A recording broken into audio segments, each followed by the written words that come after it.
Hey guys and girls, I hope you're doing super great. In this video I want to talk to you about this camera and specifically about this setup, the Sony A7III with the Tamron 28-75 f2.8. Obviously a super popular setup all throughout 2019. So I've owned this system for exactly a year now, and I want to talk to you about the things I like about it and the things that I don't like about it. And maybe this video can help you make an informed decision if you're considering buying this system in 2020. Right, so I want to start off by saying that what I'm going to say in this video is my opinion, and it comes from the way I use it and my experience with this setup. So right before we dive in, just a bit of background on myself. I'm a part-time video freelancer. I do most of my video work during the weekends. I got a normal 9-to-5 job. I've done some photography work as well, but most of the photography is for my personal Instagram and for my wife's personal Instagram. I've used this setup exclusively throughout the past 12 months, and I feel like that puts me in a good position to sort of give you my opinion on real world usage. Okay, so let's start with the positive. So first thing for me, the main one, as soon as I got this camera and coming from a Canon 80D, was just the form factor. It's so much smaller. Obviously it's a mirrorless camera. It's gonna occupy less space. It's not lighter, but it feels more dense. It feels well built. Not that the Canon didn't feel well built, but it just feels dense. It's like packed in this tiny package, right? So that takes me to the next point, which is build quality. I feel like this camera is very solid, very well built. The materials, all of the buttons have a really good feel to them. The dials, they don't feel cheap at all. I really like the shutter button. It feels really good to the touch when you want to half press to focus.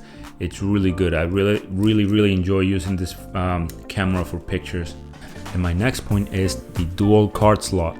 I know this is sort of standard in higher end cameras, and DSLRs and all of these cameras have them, but this camera has the capability of recording video onto both cards at the same time. And for me, that's really important because when I'm out there doing a video shoot for a client, I want to have that capability. Say you're shooting a wedding, the wedding's not going to happen again. You can't go back and reshoot things. So having that ability to record video on two cards at the same time just gives you that extra assurance. So really like that feature. Okay, one of the other features I really like about this camera is the ability to customize the buttons. So within the menu, which I'll get to in a minute, it's not that great, but the menu allows you to configure all of the buttons to your liking. So I have all the dials set up to change the shutter speed, ISO, aperture, to quickly adjust my white balance settings, to quickly activate or deactivate autofocus. So I'll give an example right now. Say I'm shooting video or photo and I want to save a bit of battery. I just have this button here programmed for the screen, so it switches between the screen and the viewfinder. I'm pretty sure other cameras can do that as well, but the way you can configure this camera, it's amazing. You just feel like you know the camera inside out, and you can reach everything just like that. And I found that very beneficial when I'm out there doing freelance video work, where it's more like running gun style. You have to change settings really quick. You can't just be in the menu looking for things or anything. You got your buttons set up, you're all set to go. Autofocus in general, so on video, it's very reliable.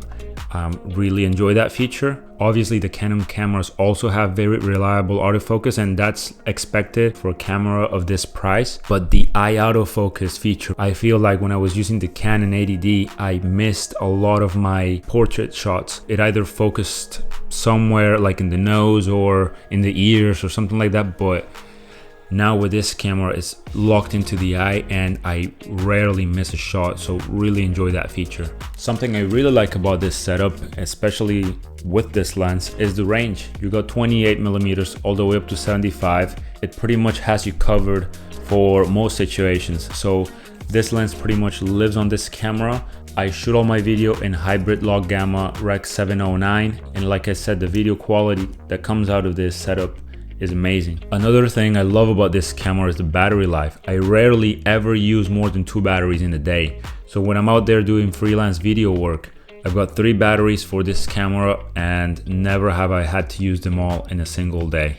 Right, and now let's get on to the negatives. So one of the things that was almost a deal breaker for me was the screen.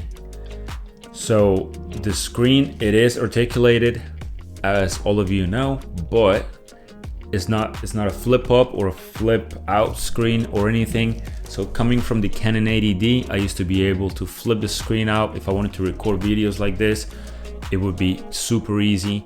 If you wanted to see yourself for a vlog or whatever, that camera was so good for that, but you can't do that with this camera. Instead, you have to pair it with your phone, mount your phone up here, or buy an external monitor, etc. So it's a lot more hassle. So that was almost a deal breaker for me, and one of the reasons I almost went for one of the Canon cameras, but I'm glad I didn't, because for me, all of the other benefits far outweighed the negatives of not having a flip out screen. So right now I'm recording this video on the Sony A7III that has a flip up screen. Great little camera. So yeah, really wish this camera had that capability. Another negative thing about the screen is that it's probably not as bright as I would like it to be. I would love it if this screen was brighter. I think other Nikon and Canon cameras have a higher resolution display, so this display is by no means the best. I mean, it does the job, but it could be better, certainly. Now, when it comes to lenses, the Sony full frame ecosystem has evolved over the last year or two, with brands like Tamron coming out with new lenses. The 17-28, which I'm using right now, is a great addition to this setup. You got the wider end of the spectrum there, and paired with this lens, you practically got everything covered. But you don't have as much choice of lenses in this system than as you would in, for example, Canon, and the market for used lenses is a lot bigger in Canon or Nikon cameras. So that's a downside. And the lenses from Sony are usually, I don't know, I think they're a bit more expensive. I think you just have a lot more options with other brands. That is certainly improving, and it wasn't a deal breaker for me. So for the photographers out there, the raw files that come out of this camera, I don't feel like they are, for example, as good as the raw files from Canon cameras.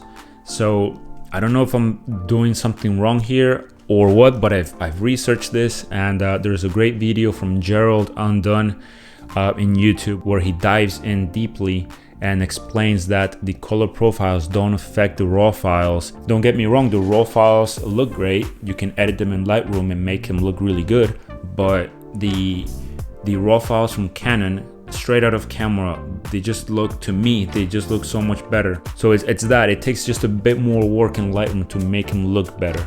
The Sony menu system, at this point, everyone knows about it. Everyone knows that it's not so great. It's all over the place. Other cameras have easier to use menu systems. However, I believe that this can be mitigated with or by using the My Menu tab on it and just adding all of the items that you use most often. That's the way I've done it, and I have no problems ever since. Right, so now to conclude this video, what do I think about this? I think this is a great system. I think it's probably the best value for money out there, and that's still relevant in 2020. I think all of the features like 120 frames per second at 1080p, no crop, 4K 30 frames per second, the dual card slot, and the ability to record video to both SD cards at the same time. All of those things, the form factor, the battery life, just make this a great package, and all of those things far outweigh the disadvantages.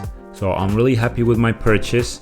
So if you are a person that is looking out for this camera in 2020, maybe this video can help you out to make a decision.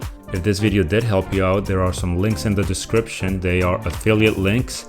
That throws me a little bit of a kickback, and I would appreciate it at no extra cost to you. So yeah, let me know what you think in the comments. Are you evaluating this setup? Do you already own it? Or what else are you considering? And yeah, subscribe if you like this type of content. See you in the next one.